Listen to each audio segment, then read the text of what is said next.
Girls అడుగుతున్న ప్రశ్న, boys తో ఫ్రెండ్షిప్ చేయొచ్చా? Okay, I mean classmates. అంటే బాయ్ ఫ్రెండ్ అనే పదం వేరు, బాయ్ తో ఫ్రెండ్షిప్ చేసే పదం వేరు. బాయ్స్ తో ఫ్రెండ్షిప్ చేయొచ్చు. బాయ్ ఫ్రెండ్ చూస్ చేసుకోవాలంటే మీ అమ్మ నాన్నని అడగండి, నన్ను కాదు. Anyways, friendship is very good. Boys తో అయినా సరే, గర్ల్స్ తో అయినా సరే. బాయ్స్ ను ఫ్రెండ్స్ చేసుకోవచ్చు, గర్ల్స్ ను ఫ్రెండ్స్ చేసుకోవచ్చు. పరస్పరం కూడా ఫ్రెండ్స్ గా ఉండొచ్చు. కానీ హద్దులు ఉన్నాయి, లిమిటేషన్స్ ఉన్నాయి. యు నో, మీకు ఎలాంటి మాటలు మిమ్మల్ని మీ పరిశుద్ధత నుంచి దూరం చేస్తాయి, ఎలాంటి టచ్ మిమ్మల్ని పరిశుద్ధత నుంచి దూరం చేస్తుంది, ఎలాంటి సహవాసం మిమ్మల్ని పరిశుద్ధత నుంచి దూరం చేస్తుంది అన్నది మీకు తెలుసు. సో జాగ్రత్త పడండి. నాకు ఆడపిల్లలే అందరూ. నాకు 14 మంది పిల్లలు, 2 బయోలాజికల్, నాకు పుట్టిన వాళ్ళు 2, మిగిలిన వాళ్ళందరూ ఇంట్లో పెరిగిన వాళ్ళే. కానీ నేను వాళ్ళకి చెప్తాను, మా ఆడపిల్లలకు చెప్తాను, యూ నీడ్ టు నో, ఒకరు చూస్తున్నారు అంటే ఎలా చూస్తున్నారు, ఏ దృష్టితో చూస్తున్నారు మీకు తెలియాలి.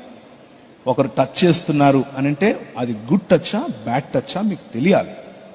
అదే పనిగా దాని గురించి నా భార్య వాళ్లకు క్లాస్ తీసుకుంటుంది. This is wrong and this is good. So friendship is good as long as it is in its own limitations దాటకూడదు. ఫ్రెండ్షిప్ ఇంటి వరకు రాకూడదు. ఇది గుర్తుంచుకోండి ఆడపిల్లలు. మన సమాజంలో ఒకవేళ బాయ్స్ తో కలిసి మీరు ఆడుతూ ఉంటే, బాయ్స్ తో కలిసి మీరు తిరుగుతూ ఉంటే, బాయ్స్ తో కలిసి మీరు పరీక్షల్లో పాల్గొంటూ ఉంటే కాన్ఫిడెంట్ గా ఉండండి, తప్పేమీ లేదు. కానీ దానివల్ల సమాజంలో మీకున్న ఇమేజ్ నాశనమయ్యే ఫ్రెండ్షిప్ వద్దు.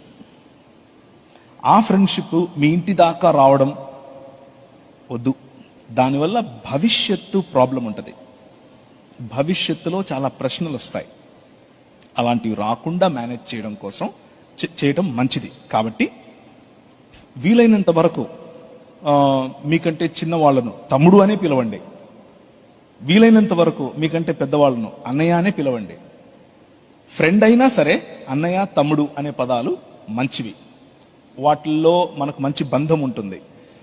అలా కాకుండా ఒరే రారా పోరా అని చేతులు మీరు వేసి వాళ్ళు వేస్తే అది మీ పరిశుద్ధతకు, మీ వ్యక్తిగత జీవితానికి భవిష్యత్తులో ఇబ్బంది అవుతుంది.